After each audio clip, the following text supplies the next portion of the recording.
Mesdames, messieurs, autres, peu importe, Marc-Emmanuel et moi-même sommes très contents de vous retrouver aujourd'hui pour une nouvelle vidéo. Je vous vois venir. En lien avec Marvel. Il veut pas changer de disque, le frérot. Il parle que de ça. Il veut pas parler un peu d'Audiard. Non. Bah non. Non, je vais continuer à parler de Marvel parce que j'aime ça. Et je suis très content de le faire, en tout cas, sachez-le. Puisqu'aujourd'hui, on va évoquer trois choses. Trois petites rumeurs, plutôt intéressantes, mais rumeurs et informations, entre guillemets, puisqu'on va évoquer notamment What If saison 2, on va y venir bien sûr. On va évoquer Loki, bien évidemment, sachant que certains vont me dire, t'as vu, certaines personnes ont vu les deux premiers épisodes, moi aussi. Mais je ne t'en parlerai pas dans cette vidéo, je risquerais de spoiler l'avis que je te donne. Ah, le bug. Je continue. Oh, le pire, c'est que je n'ai toujours pas pris de rendez-vous chez l'orthophoniste. Ça fait quand même 8 ans, à un moment donné, il faut peut-être le prendre, le rendez-vous. Mais oui, j'ai vu les deux premiers épisodes et on en parlera demain de l'épisode 1, la semaine prochaine de l'épisode 2, ça paraît logique, même si je peux totalement, là maintenant, te dire tout ce que j'en ai pensé, mais ne spoilons pas la vidéo. Ne la spoilons pas. Et on va également parler d'un film, en vrai je pense que c'est le film le moins attendu de ces dernières années, c'est Deadpool 3. Évidemment que non, bien sûr. Mais, vous savez quoi, on va commencer à parler de What If. On va commencer par What If, puisque oui, nous avons eu des choses plutôt intéressantes à se mettre sous la dent ces derniers jours, ces dernières heures. Pourquoi? Tout simplement parce que, le 2 octobre, vous le voyez, My Time, pas du tout My Time to Shine, mais ils sont souvent connectés, donc Can We Get Some Toast, nous a dévoilé l'intitulé de 9 épisodes qui a priori seraient donc dans la saison 2 de What If, et il y a notamment un épisode sur Nebula, et on aurait un petit peu le déroulé entre guillemets, ou en tout cas un petit peu plus de matière afin de t'en savoir un petit peu plus. Pour rappel, j'ai déjà fait une vidéo sur les épisodes et je crois qu'à 75% les épisodes me hype. En tout cas, il y en a à 25% où je me dis pourquoi faire. Celui-ci fait peut-être partie des pourquoi faire et pourtant il peut être sympa. Pas incroyable non plus, mais il peut être sympa. Justement, What If, selon Can We Get Some Toast, dans What If, du coup, Nebula, et si Nebula rejoignait les Nova Corp, en gros, ça a été fait pendant la production de la saison 3, ce qui reflète la façon dont et si Iron Man s'écrasait dans le Grand Master, donc bon, c'est mal écrit, mais en gros, c'est l'épisode de la saison 2 qui était, pour le coup, à la base prévu pour la première saison. Vous savez, c'est l'épisode qu'on n'a pas vu avec Gamora qui est habillé comme Thanos avec l'épée, etc. A priori, c'était un épisode où Tony allait sur Sakaar, il allait rencontrer Valkyrie, il allait rencontrer Gamora Thanos, qui aurait pu être donc une gladiateur, et on rencontrait également le grand maître. Et du coup, ce projet-là était initialement dans la saison 1, donc ce et si Iron Man était sur Sakaar, et Nebula, donc dans cet épisode-là, qui avait été imaginé pour la saison 3 de What If, alors on sait déjà qu'il y a une saison 3 puisque ça a été annoncé, je crois, en 2022, si je ne dis pas de bêtises, en septembre, pour être plus précis, Nebula, dans cet épisode-là, devrait rejoindre donc les Nova Corp et devrait mettre en légende, enfin en vedette, pardon, Korg, Mick, Nova Prime, Yon-Rogg et Howard le Canard. Donc autant vous dire que cet épisode-là, maintenant, en ayant eu ces différentes petites informations, j'en ai plus rien à foutre. Mais vraiment, alors j'en entendais pas grand-chose, mais quand tu me dis Korg, que je déteste, Mick, qui ne sert à rien, Howard le Canard, qui est là pour faire la vanne, mais qui n'est pas hyper utile, et Yon-Rogg, le pire personnage de Captain Marvel, voilà. Hein. Après, évidemment, c'est logique qu'il y soit, puisqu'il fait partie des Nova Corp. Enfin, je crois, ou en tout cas, non, il fait partie. Je ne sais plus exactement. Déjà, il fait partie d'une planète, je ne sais même plus le nom. C'est pas Xara. Je ne sais plus. Mais en tout cas, on a un épisode donc sur Nebula qui rejoint les Nova Corp. Et donc, on aura tout ceci. On verra comment tout cela s'agence par la suite.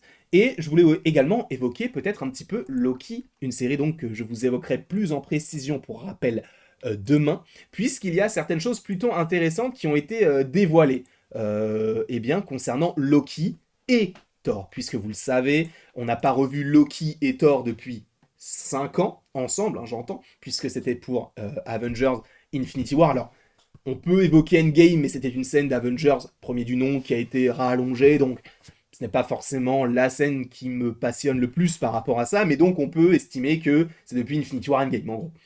Et, a priori, donc évidemment Thor a pris un chemin assez particulier puisqu'il était avec les Gardiens, et après il a eu son film solo, donc le numéro 4, Thor Love and Thunder, où il a eu un enfant, bon, qui est l'enfant de Gore, mais finalement, bah, de toute manière, tu sais que c'est la fille de Chris Hemsworth, donc voilà, bon, c'est un film familial.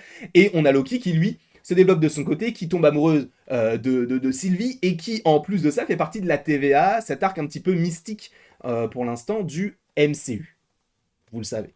Donc, il y a deux chemins qui se sont écartés, mais il y a eu de récentes déclarations qui ont été faites par, je vais vous le dire tout de suite, par Kevin Wright, qui est responsable de la production et du développement de Marvel Studios, mais qui est également producteur de Loki, qui a donc dévoilé en interview sur Variety, et ce, je cite, je pense que le soleil brille à nouveau sur Loki et Thor. Pourquoi est-ce qu'il dit ça? Tout simplement parce que lorsque Loki finit par mourir dans Infinity War, il lui dit The sun will shine on us again, donc le soleil continuera de briller sur nous, donc ce qui signifie genre on se reverra, en gros, parce qu'il savait très bien qu'il allait mourir quand il avait fait ça pour se sacrifier pour sauver Thor, mais il continue en disant cela a toujours été une priorité de l'histoire que nous racontons, donc leur retrouvaille. Mais pour que cette rencontre soit vraiment enrichissante, nous devons amener Loki à un certain endroit émotionnel.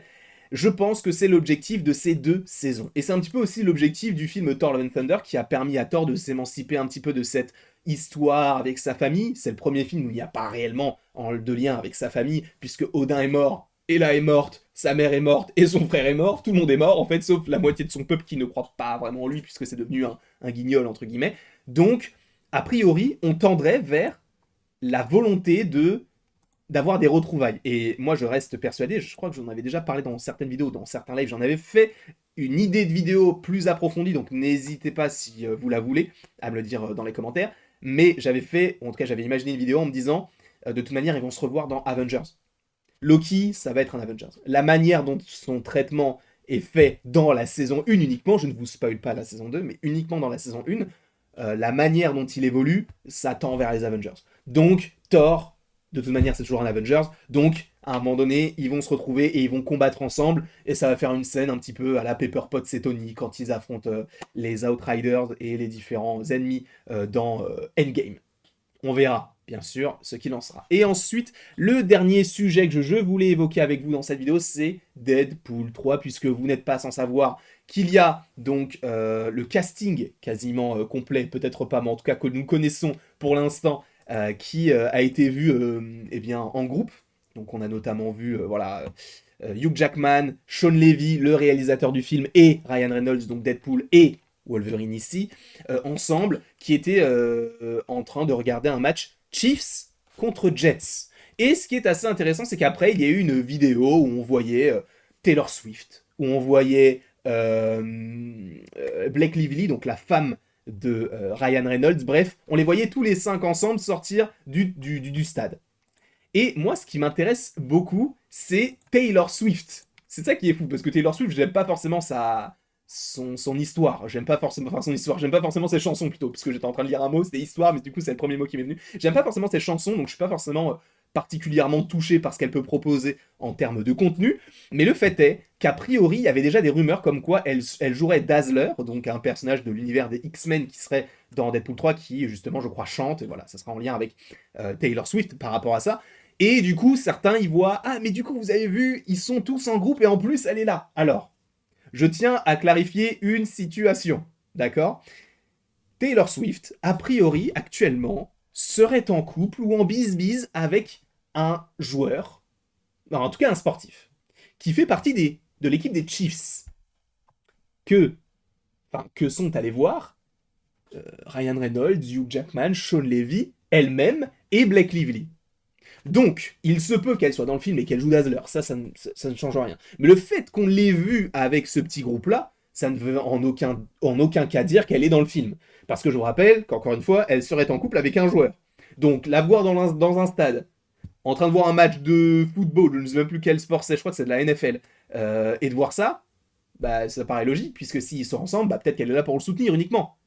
Donc, alors encore une fois, certains y voient Daz. Alors, c'est possible, c'est fort possible, parce qu'il y avait déjà des rumeurs sur le sujet, et sachant qu'ils se connaissent, voilà, ça peut se faire.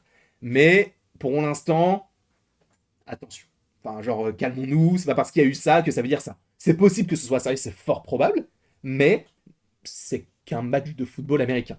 En tout cas, je vous remercie grandement d'avoir regardé ces petites rumeurs avec moi, d'avoir réagi avec tout ça, tous ensemble. J'espère que ça vous a plu. N'hésitez pas, bien sûr, dans les commentaires à me dire ce que vous avez pensé de cette vidéo. Peut-être pas, je m'en moque de ce que vous avez pensé, si elle est bien ou pas. En vrai, c'est pas ce qui m'importe. C'est plus votre avis sur ces différentes rumeurs qui m'intéressent. Donc n'hésitez pas à le donner. Et après tout ceci, il ne me reste plus qu'à vous dire à la prochaine pour la prochaine.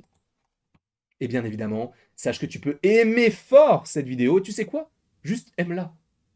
En tout, tu peux aussi t'abonner, commenter et partager, mais aime-la, chéris-la, marie-toi avec.